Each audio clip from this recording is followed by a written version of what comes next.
누구든지 남에게 대접을 받고자 하는 대로 너희도 남을 대접하라. 이것이 율법이요 선지자니라. 아멘. 하나님 아버지 감사함을 드립니다. 오늘도 주님의 전에 나와 함께 예배할 수 있도록 허락하신 귀한 은혜에 감사함을 드립니다. 오늘 우리가 드리는 예배를 통하여서 하나님께 영광 올려드리게 하여 주시옵시고, 우리 또한 하나님의 은혜를 체험하며 일주일 동안 살아갈 힘과 능력을 얻어갈 수 있게 하여 주시옵소서.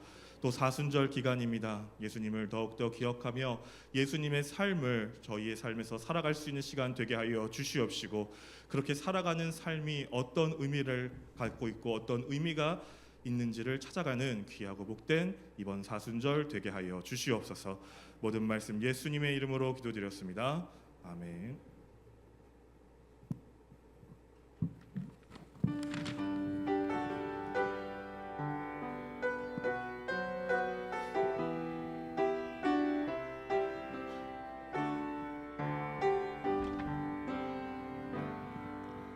보혈을 지나 하나님 품으로, 보혈을 지나 아버지 품으로, 보혈을 지나 하나님 품으로 한 걸음씩 한 번 더 하시겠습니다. 보혈을 지나, 보혈을 지나 하나님 품으로, 보혈을 지나 아버지 품으로, 보혈을 지나 하나님 품으로 한 걸음씩 나가네.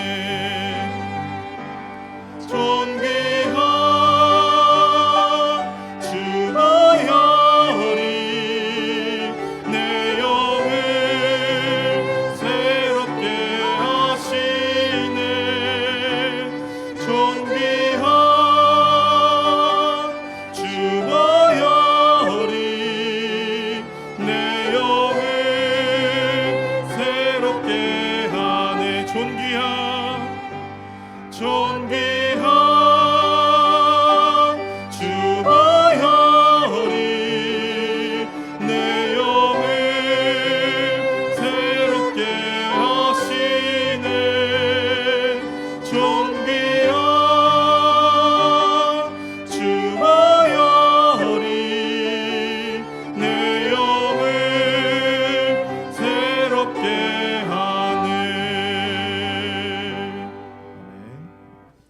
전능하사 천지를 만드신 하나님 아버지를 내가 믿사오며 그 외아들 우리 주 예수 그리스도를 믿사오니, 이는 성령으로 잉태하사 동정녀 마리아에게 나시고 본디오 빌라도에게 고난을 받으사 십자가에 못 박혀 죽으시고 장사한 지 사흘 만에 죽은 자 가운데서 다시 살아나시며 하늘에 오르사 전능하신 하나님 우편에 앉아 계시다가 저리로서 산자와 죽은 자를 심판하러 오시리라. 성령을 믿사오며 거룩한 공예와 성도가 서로 교통하는 것과 죄를 사하여 주시는 것과 몸이 다시 사는 것과 영원히 사는 것을 믿사옵나이다. 아멘.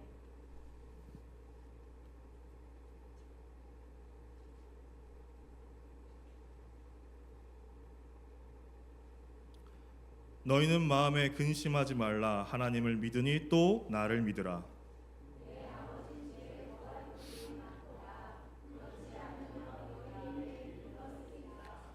내가 너희를 위하여 처소를 예비하러 가노니 가서 너희를 위하여 처소를 예비하면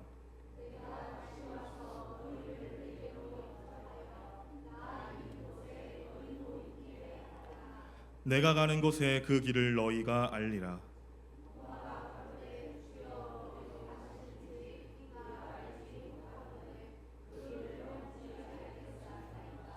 예수께서 가라사대 내가 곧 길이요 진리요 생명이니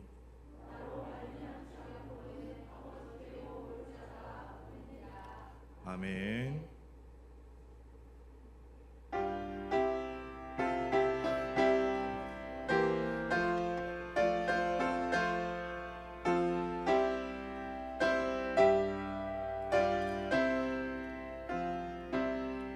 이 기쁜 소식을 온 세상 전하세. 큰 환난 고통을 당하는 자에게 주 믿는 성도들 다 전할 소식은 성령이 오셨네. 성령이 오셨네. 성령이 오셨네. 내 주에 보내신 성령이 오셨네. 이 기쁜 소식을 온 세상 전하세. 성령이 오셨네. 왕의 왕께서 저 사로잡힌 자 다 구원하시고 잠자유 주셨네. 승리의 노래가 온 성에 들리니 성령이 오셨네. 성령이 오셨네. 성령이 오셨네. 내 주에 보내신 성령이 오셨네. 이 기쁜 소식을 온 세상 전하세. 성령이 오셨네. 한없는 사랑과 그 크신 은혜를 늘 의심하면서 안 믿는 자에게 내 작은 입으로 곧 증거하리니 성령이 오셨네. 성령이 오셨네. 성령이 오셨네. 내 주에 보내신 성령이 오셨네. 이 기쁜 소식을 온 세상 전하세. 성령이 오셨네. 아멘. 사랑과 은혜가 풍성하신 하나님 아버지, 복된 주일 3월의 따뜻함과 함께 거룩한 주님의 전에서 함께 예배드리며 찬양과 영광을 돌릴 수 있도록 인도하여 주심을 진심으로 감사를 드립니다. 아멘. 추운 겨울이 지나 만물이 소생하는 새봄을 맞이하게 하시고 하나님 놀라운 창조의 섭리 가운데 새로운 희망과 생명을 주심을 감사를 드립니다. 아멘. 지난 한 주간도 저희 삶을 지켜주시고 인도하시며 부족함에도 불구하고 저에게 부어주신 한량없는 은혜에 감사와 찬양을 올려드립니다. 아멘. 사랑의 하나님 아버지, 이 시간 주님 앞에 서 있습니다. 저희의 허물과 죄악을 고백하오니 용서하여 주시옵소서. 아멘. 하나님의 거룩한 뜻을 온전히 따르지 못하고 세상의 유혹에 흔들렸던 저의 연약함을 긍휼히 여겨 주시옵소서. 아멘. 오직 예수 그리스도의 보혈로 저희를 깨끗게 하여 주시고 성령 충만함으로 다시금 주님의 자녀답게 살아갈 힘과 용기를 허락하여 주시옵소서. 아멘. 사랑의 하나님 아버지, 우리 교회를 붙들어 주시옵소서. 각 부서와 기관이 많은 사명을 기쁨으로 감당하게 하시고 보이지 않는 자리에서 헌신한 봉사자들에게 새 힘을 더하여 주시옵소서. 아멘. 작은 섬김 하나도 주님이 기억하시는 줄 믿고 낙심하지 않게 하시며 서로를 격려하는 공동체가 되게 하여 주시옵소서. 아멘. 모든 교역자들과 장로님, 권사님, 집사님, 그리고 주님의 몸된 교회를 섬기는 모든 지체들에게 인월간의 강건함을 주시고 맡겨진 사명을 기쁨으로 감당할 수 있도록 은혜를 베풀어 주시옵소서. 아멘. 사랑의 하나님 아버지, 교회도 힘들고 성도님도 힘들고 어려운 시기지만 고난 주간에 기도한 일 속에 재정도 축복하여 주시고 교회 기도 제목, 가정들의 기도 제목 응답하여 주시옵소서. 아멘. 사랑의 하나님 아버지, 성도님들의 각 가정마다 주님의 은혜와 평강이 가득하게 하시고 사랑과 믿음으로 서로를 세워가는 복된 공동체가 되게 하여 주시옵소서. 아멘. 삶의 가정마다 필요한 것을 채워주시며 어려움 속에서 주님의 손길을 경험하게 하여 주시옵소서. 아멘. 자녀들에게는 지혜와 건강을 주시고 부모님들에게는 믿음의 인내와 기쁨을 더하여 주시옵소서. 아멘. 이 시간 병마와 싸우는 성도님들 있습니다. 힘들고 지쳐있지만 용기를 주셔서 치료 역사가 나타나게 하여 건강을 되찾을 수 있도록 인도하여 주시옵소서. 아멘. 이 시간도 특별히 기도드립니다. 사랑하는 안요셉 목사님, 이 시간도 병마와 싸우고 있습니다. 항암도 시작하여 싸우니 잘 이겨내게 하시며 두려움도 없고 담대함을 주셔서 회복에 드는 그날까지 용기와 큰 힘을 주시옵소서. 아멘. 사랑의 하나님 아버지, 이 나라와 대한민국 이 땅의 모든 백성들을 위해 간구합니다. 2026년은 이 나라가 하나님의 공의와 사랑으로 통치하는 복된 나라가 되게 하여 주시옵소서. 아멘. 대통령과 유정자들에게는 지혜와 명철을 주시어 오직 국민을 위한 바른 정치를 펼치게 하시고 경제적인 어려움과 사회적인 갈등 속에서 하나님의 평화가 임하게 하여 주시옵소서. 아멘. 사랑의 하나님 아버지, 이 시간 말씀을 전하신 목사님께 성령의 충만함을 더하여 주시옵소서. 준비하신 말씀 위에 하늘의 권능을 덧입혀 주셔서 선포되는 말씀마다 우리의 심령을 깨우는 능력이 되게 하여 주시옵소서. 아멘. 영육간의 강건함도 주시고 목양의 사명을 감당하실 때 기쁨과 이루가 넘치게 하여 주시옵소서. 아멘.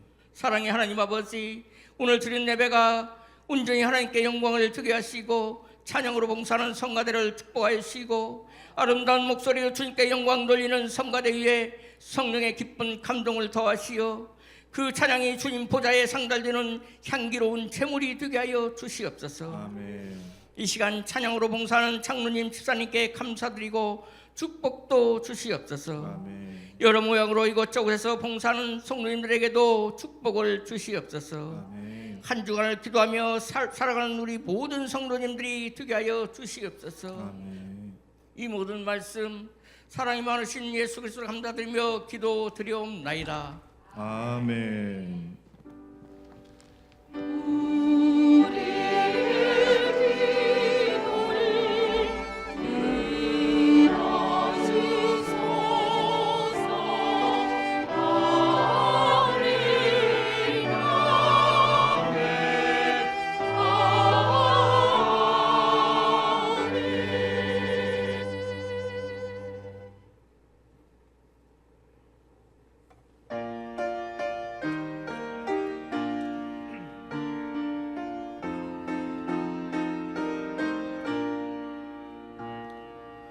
빈들의 마른 풀같이 시들은 나의 영혼 주님의 허락한 성령 간절히 기다리네 가물음의 마른 땅에 단비를 내리시듯 성령의 단비를 부어 제 생명 주옵소서. 한가운 빗소리 들려 산천이 춤을 추네 봄비로 내리는 성령 내게도 주옵소서. 가물음의 마른 땅에 단비를 내리시듯 성령의 단비를 부어 새 생명 주옵소서. 절 따라 우로를 내려 조목이 무성하니 갈급한 내 심령 위에 성령을 부소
교회 소식 전해드리겠습니다. 병중에 있는 성도님들을 위해 기도해 주시기 바랍니다. 지금은 예수 그리스도의 고난과 십자가 사랑을 묵상하는 사순절 기간입니다. 공동체 성경 읽기, 묵상과 개인적 기도를 통해 예수님의 뜻과 사랑을 발견하는 귀한 시간 되길 소망합니다. 2월 18일 수요일부터 4월 4일 토요일까지 공동체 성경 읽기 예수님이 가신 길 2026년 장로 장립 권사 취임을 위한 교육이 있겠습니다. 장소는 시냇가 푸른나무교회, 날짜는 2026년 3월 10일 화요일, 시간은 장로부부 오후 4시 30분, 권사 오후 7시. 우리 교회에 학생회 사역자를 모시려 합니다. 좋은 사역자가 올 수 있도록 함께 기도해 주시면 감사하겠습니다. 오전 예배 후 교회 청소를 하도록 하겠습니다. 이상입니다. 누가복음 23장 42절부터 43절입니다. 누가복음 23장 42절부터 43절. 가로되 예수여 당신의 나라에 임하실 때에 나를 생각하소서 하니 예수께서 이르시되 내가 진실로 내게 이르노니 오늘 내가 나와 함께 낙원에 있으리라 하시니라. 아멘.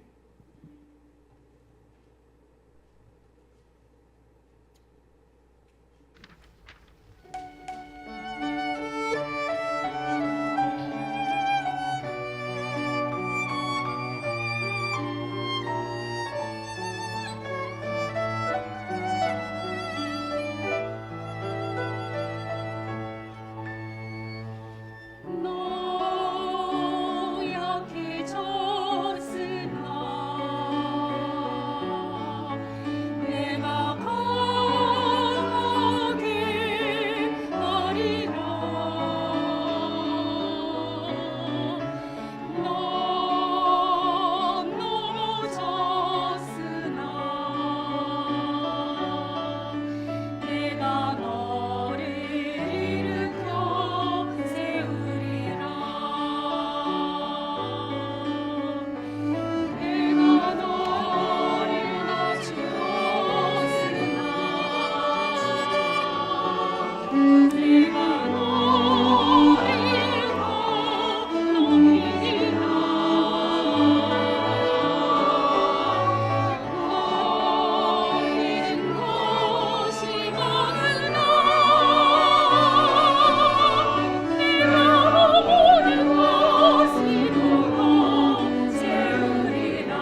찬양처럼 하나님이 우리를 세우는 귀한 시간, 이 시간이 되기를 소망합니다.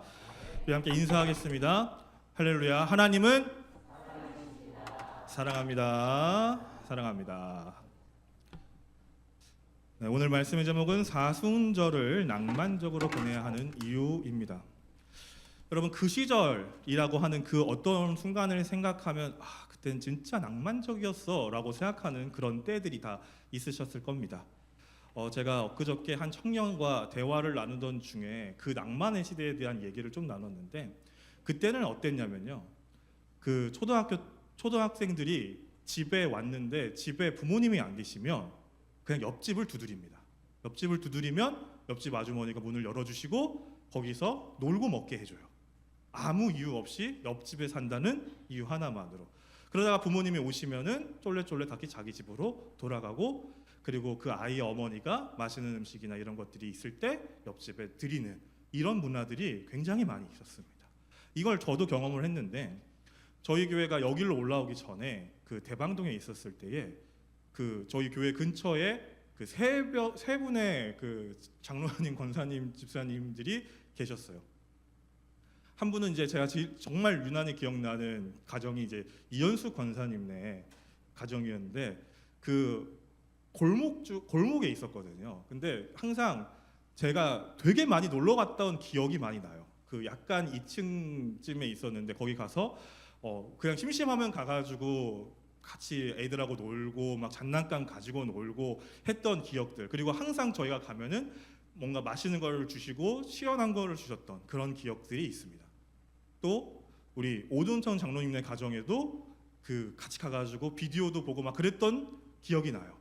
그리고 마지막으로 우리 이영렬 권사님 그 집에는 제가 그 저기 있는 엄성영 권찰과 함께 그 과외를 받았던 기억이 있습니다. 그래서 그때 열심히 공부를 했었어야 되는데 그러지 못했지만 어쨌든 그랬던 기억들. 그러니까 그때는 그런 낭만들이 있었던 것 같습니다. 뭔가 옆에 있는 사람들을 더 챙길 수 있고, 그리고 그런 것들이 너무나 당연했던 시대였던 것 같아요. 또 우리가 지하철이나 대중교통을 타보면 그런 것들을 아마 경험해 보셨을 텐데, 내가 무거운 짐을 들고 있으면 앞에 앉아 계신 분들이 손을 내미세요. 그 짐을 나에게 맡기라고요. 그럼 그 짐을 맡겨놓고 내릴 때쯤 달라고 하면은 자연스럽게 주고 나는 내리게 되는 그런 시절이 있었어요. 지금은 어떻습니까? 지금 앉아 계신 분이 손을 내밀면 숨기죠. 이분이 내 걸 뺏어갈까 봐. 근데 예전에는 자연스럽게 그걸 맡기는 시대에 우리가 살았다라는 겁니다. 참 낭만이 있었다라고 말할 수 있는 시대예요. 여러분, 낭만이라는 말은 현실에 매이지 않고 감상적이고 이상적으로 사물을 대하는 태도나 심리라고 합니다. 즉, 내가 현실적으로 봤을 때는 이해되지 않고 현실적으로는 이게 맞는 것 같지 않지만 어떻게 볼 때요? 조금 더 감성적으로 그 모든 문제들을 접근하는 것이 바로 이 낭만이라고 합니다. 제가 오늘 말씀의 제목을 사순절을 낭만적으로 보내야 하는 이유라고 정한 것은 예수님의 삶과 예수님을 만났던 사람들이 바로 그 낭만이 가득했던 삶을 살았기 때문에 그 삶을 소개해드리면서 이럴 수밖에 없으니까 우리는 사순절을 낭만적으로 보내야 된다라는 말씀을 좀 드려보려고 하는 것입니다. 먼저 예수님을 만났던 사람들이 느꼈던 혹은 보여줬던 낭만들을 좀 이야기 드릴게요. 가장 대표적으로는 예수님의 제자들이 있습니다. 예수님의 제자 중에 으뜸 가는 제자는 어부인 베드로였습니다. 근데 이 어부인 베드로가 예수님이 오셔서 나를 따라오너라 했을 때 어떻게 합니까? 자기가 가지고 있는 모든 것들을 다 내려놓고 예수님을 따라가요. 근데 여기서 오해하시면 안 되는 게, 어부라고 해서 우리가 단순히 이 사람은 돈이 없는 사람 혹은 그 좀 가난한 사람이니까 그걸 내버려둬도 괜찮았을 거야 라고 생각할 수 있는데, 그러지 않았다라는 거예요. 당시 어부들은 굉장히 돈을 많이 버는 직업에 속했다고 합니다. 그리고 배를 한 척 구하는 것이 생각보다 쉬운 일이 아니었다고 해요. 그래서 당시에 어부라는 직업을 갖고 있었다라는 것은 나름대로 재정적인 충만감이 있었고, 나중에 베드로의 장모님이 나오는 것처럼 베드로는 결혼을 한 사람일 수 있다라는 거죠. 즉, 자신의 가정도 있었고 재정도 있는 사람이 누구를 따라 나선 겁니까? 생전 모르는 젊은 사람을 따라 나선 거예요. 그 낭만을 이뤘을 때 베드로는 뭘 얻습니까? 자신의 삶뿐만이 아니라 이스라엘 전역 혹은 지금 카톨릭의 제일 처음에 교황이 되듯이 전 세계에서 하나님 혹은 예수님을 믿는 사람으로서 가장 으뜸받는 제자라는 평가를 받는 그런 칭호를 얻을 수 있었습니다. 우리가 예수님의 제자 중에서 좀 관심이 없던 제자도 낭만적인 삶을 살았는데 바로 열심당원이었던 시몬이에요. 베드로도 시몬인데 이 사람도 시몬입니다. 이 시몬이라는 사람은 열심당원 또는 젤로땅이라고 불렸던 사람인데 이 열심당원이라는 게 뭐냐면요, 지금으로 따지면은 자유주의를 외치는 굉장히 과격했던 유대인들이었어요. 한마디로 이들을 표현하는 말은 광신도다라고 말할 정도로 굉장히 눈 뒤집혀가지고 행동했던 사람들이었어요. 이들은 암살도 서슴지 않았어요. 자기네들 뜻에 따라서 자기네들의 로마를 벗어나는 그 자유를 위해서는 누구를 죽이는 것도 서슴지 않았어요.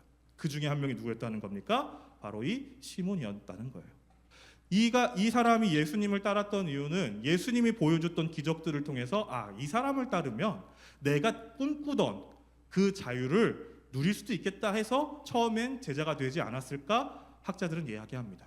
근데 나중에는 어떤 삶을 살아요? 변화되어서 예수 그리스도를 죽기까지 전하다가 이방 지역에서 이교도들을 만나서, 이건 전설로 전해지는 내용인데 이교도들을 만나서 톱으로 반이 갈려서 죽게 되는 일을 경험했다고 합니다.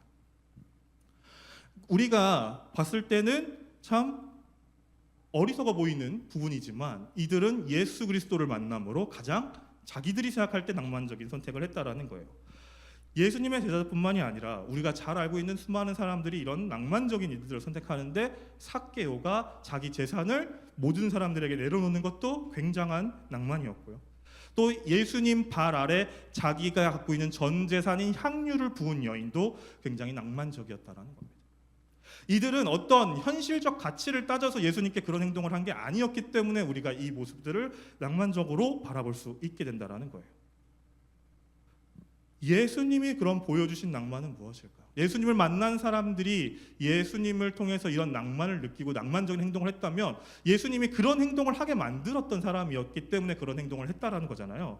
그럼 예수님은 어떤 사람이었을까 우리가 본다면, 제가 매번 말씀을 드린, 요새 자주 말씀을 드렸던 어린아이를 축복하시는 사람이었어요. 제가 말씀을 드렸죠. 어린아이는 어떤 사람이라고요? 당시에 어떤 존재라고요? 돌멩이였다고요. 길가에 있는 돌멩이였습니다. 근데 그 돌멩이의 축복을 하면서 이 돌멩이가 사람이다, 이 너희가 지금 돌멩이처럼 대하는 이 존재가 이 세상 누구보다 축복받은 하나님의 나라에 거하는 가장 귀한 사람이다라고 말했던 분이 바로 예수님이었다라는 겁니다. 당시의 사람들의 생각과 체제를 전복시키는 일이었습니다.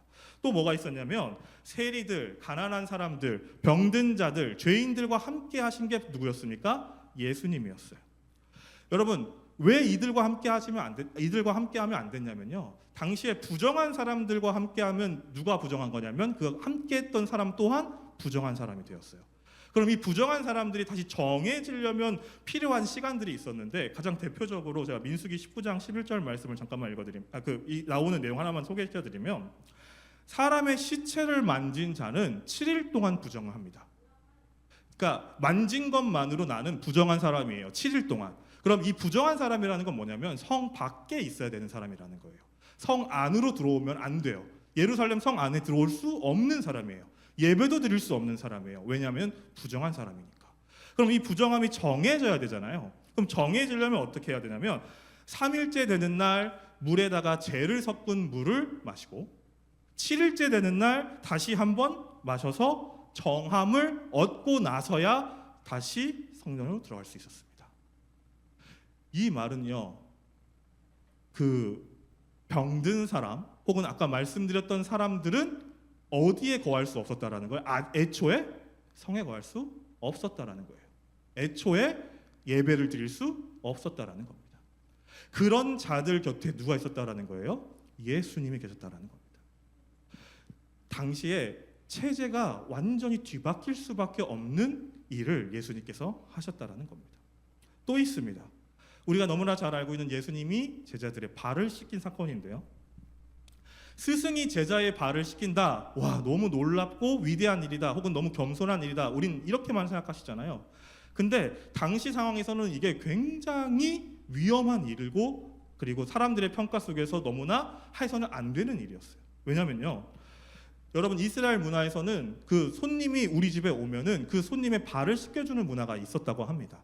근데 이 손님의 발을 씻겨주는 존재가 누구였냐면요, 가장 천한 종이나 이방인 종 혹은 손님이 직접 씻게 했다고 해요. 왜냐하면 이 발을 씻는다는 행위 자체가 제일 낮은 행위였거든요. 그래서 자기 종들 중에서 하물며 유대인 종에게도 손님의 발을 함부로 씻지 못하게 했다고 해요. 왜냐하면 너무나 천한 행동이었기 때문에. 그래서 그 주인이든 스승이든이 이 사람의 어떤 사람의 발을 씻겨준다라는 건 있을 수 없는 일이었습니다. 근데 누가 제자들의 발을 씻겨준 겁니까? 예수님이 자신들의 제자들을 씻겨주신 거예요. 체제가 바뀌었다는 거예요. 당시 문화가 변할 수 있는 걸 보였다라는 거예요. 그렇기 때문에 사람들이 예수님을 만나고 변화돼서 낭만적인 삶을 살았다라는 겁니다. 예수님 자체가 낭만의 삶을 살고 계셨기 때문에 사람들도 그 예수님을 보고 현실적으로 예수님을 믿고 살았던 게 아니라 낭만의 삶으로 살 수밖에 없었다라는 겁니다. 그리고 제가 생각할 때 그 낭만의 절정은 오늘 본문이거든요. 오늘 본문 말씀에는 십자가에 달린 두 명의 죄인과 예수님이 함께 못 박혀 있는 게 나옵니다. 근데 이 두 죄인은 각기 다른 모습으로 예수님을 바라보고 있어요. 누가복음 23장 39절에서 41절을 제가 세 번역으로 한번 읽어드리도록 하겠습니다. 예수와 함께 달려있는 죄수 가운데 하나도 그를 모독하며 말하였다. 너는 그리스도가 아니냐? 너와 우리를 구원하여라. 그러나 다른 하나는 그를 꾸짖으며 말하였다. 똑같은 처형을 받고 있는 주제에 너는 하나님이 두렵지도 않느냐? 우리가 저지른 일에 대해 일 때문에 그의 마땅한 벌을 받고 있으니 당연하지만 이분은 아무것도 잘못한 일이 없다. 그리고 나서 그는 예수께 말하였다. 여러분, 두 죄인은 전혀 다른 모습으로 예수님을 평가하고 있습니다. 한 명의 죄인은요, 그 주위에 있는 사람들이 예수님을 평가하듯이 보고 있어요. 너가 정말 유대인의 왕이고 너가 정말 메시아고 하나님의 아들이라면 당장 십자가에서 내려와 봐라. 정말 그 정도 기적을 한번 보여봐라. 그래야 우리가 믿지 않겠느냐. 너가 십자가에 달려서 너가 아무리 유대인의 왕 하나님의 아들이라고 외쳐봤자 우리가 그걸 어떻게 믿겠느냐 조롱하고 있는 거예요. 근데 나머지 한 명은요, 전혀 다른 얘기를 하고 있습니다. 이분은 유대인의 왕, 메시아, 하나님의 아들이에요. 당신이 뭐라고 해도 그건 변하지 않아요. 어떻게 당신은 예수님을 그렇게 평가할 수 있습니까? 라고 말하고 나서 뭐라고 했냐면요, 오늘 본문에 주님의 나라에 가실 때 저를 기억해 주십시오. 여러분, 이 고백이 얼마나 위대한 고백인 줄 아십니까? 내가 이제 곧 죽을 거예요. 그리고 여러분들이 그냥 죽는 게 아니라 평안하게 그 침대에 누워서 죽는 게 아니라요, 여기에 못이 박혀 있고요, 발에 못이 박혀 있어요. 그러니까 이 고통이 머릿속에서 끊임없이 아프다라는 생각을 떠나지 않는 순간이에요. 근데 그때 내 앞에 있는 나랑 똑같이 십자가에 달려있는 사람을 향해서 외치는 겁니다. 주님의 나라에 가실 때 저를 기억하여 주십시오. 이 고백은 앞에 있는 사람을 하나님의 아들로 인정하지 않으면 나올 수가 없는 고백이라는 겁니다. 이 죄인은 그 고백을 했습니다. 그때 예수님께서 뭐라고 하시냐면, 내가 진정으로 내게 말한다. 너는 오늘 나와 함께 낙원에 있을 것이다. 여러분, 예수님의 이 고백도 얼마나 낭만적입니까? 보세요. 예수님의 상황을 한번 보십시오. 십자가에 달리기 전에는 어땠냐면요, 십자가에 달리기 전에는 대제사장이 예수님을 불러다 세우고 많은 사람들이 본 앞에서 따귀를 때리고 침을 뱉었습니다. 그리고 나서 예수님을 로마에 넘겨버려요. 근데 로마에 넘어가니까 예수님이 채찍을 맞고 사람들에게 온갖 조롱을 당합니다. 그리고 가시면류관을 써요. 그 고통이 끊이지 않고 있을 때 예수님께서는 어떤 마음으로 그 고통을 당하셨을까요? 근데 거기서 고통은 끝나지 않습니다. 이제 십자가에 달려 돌아가시기 위해서 그 길을 가야 돼요. 십자가를 맵니다. 엄청나게 무거운 나무를 들머지고 가요.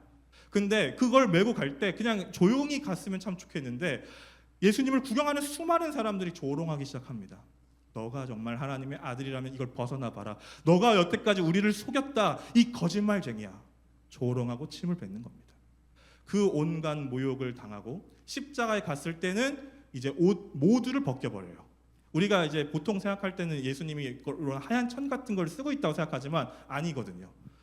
당시에 십자가에 달려 돌아가실 때는 온 몸이 알몸 상태였어요. 왜냐하면 십자가 형벌 자체가 가장 치욕스러운 걸 느끼게 하기 위해서 하는 형벌이었기 때문에 온 몸을 벗기고 모든 사람들이 그 알몸을 보게 만드는 겁니다. 그 치욕을 당하고 있는 거예요. 근데 그때 한 죄인이 말을 겁니다. 주님, 나를 구원해 주십시오. 그때 주님의 대답이 바로 내가 진정으로 내게 말한다. 너는 오늘 나와 함께 낙원에 있을 것이다. 예수님의 손에도 못이 박혀 있었습니다. 예수님의 머리에는 가시면류관이 있어서 너무 머리를 쪼고 있었어요. 그래도 예수님은 거기서 뭘 해주셨냐면요, 구원을 보여주셨고요, 사랑을 주신 것입니다.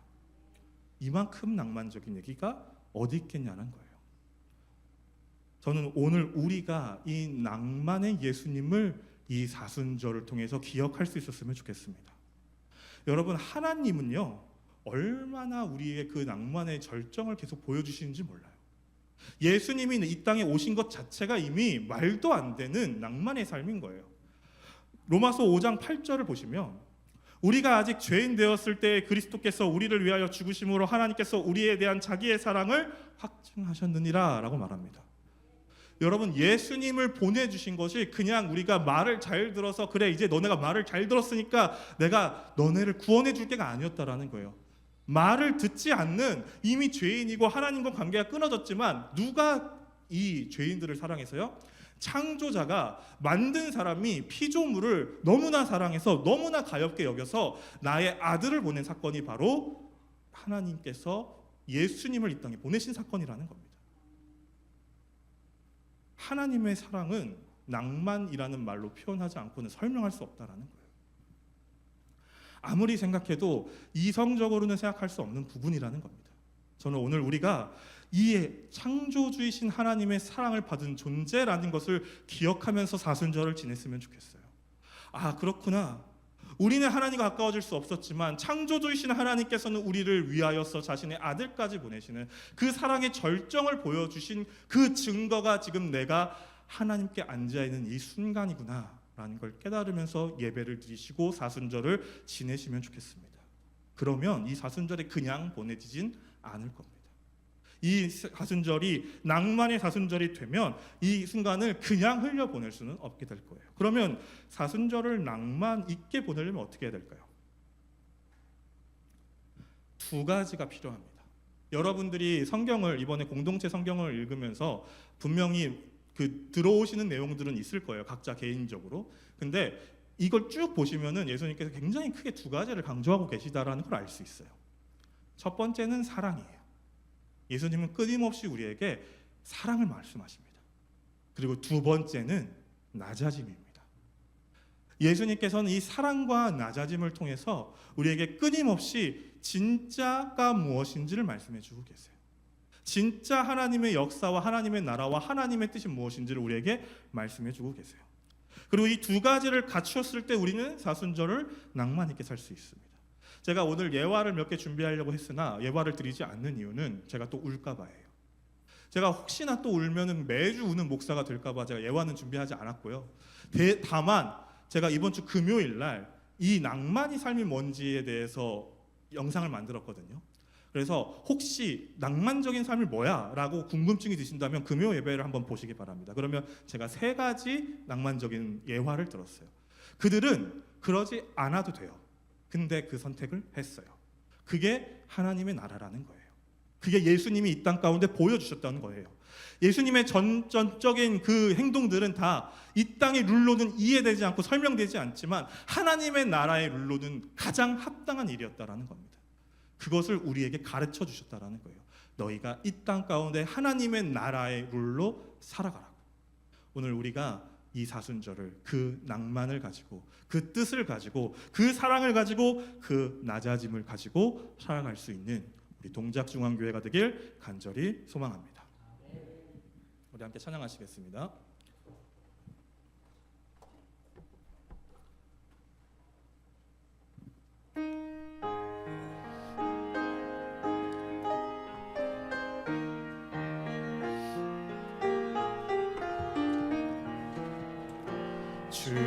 주께 두 손 모아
진리의 말씀 안에서 늘 순종하게 하소서. 서로 참아주면서 서로 감싸주면서 서로 사랑하면서 주께로 가는 길 오주 사랑의 종소리가 사랑의 종소리가 이 시간 우리 모두를 감싸게 하여 주소서. 기도하시겠습니다. 사랑과 능력이 풍성하신 하나님, 오늘 주님의 전에 나와 함께 예배를 드리는 이것조차도 하나님의 낭만, 그 사랑으로부터 비롯됐다는 것을 오늘 말씀을 통해 들었습니다.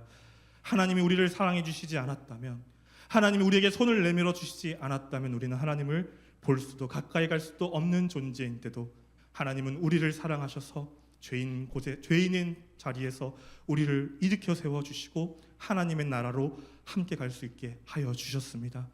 아버지 하나님, 우리가 그 낭만 가운데 살아가게 하여 주시옵소서.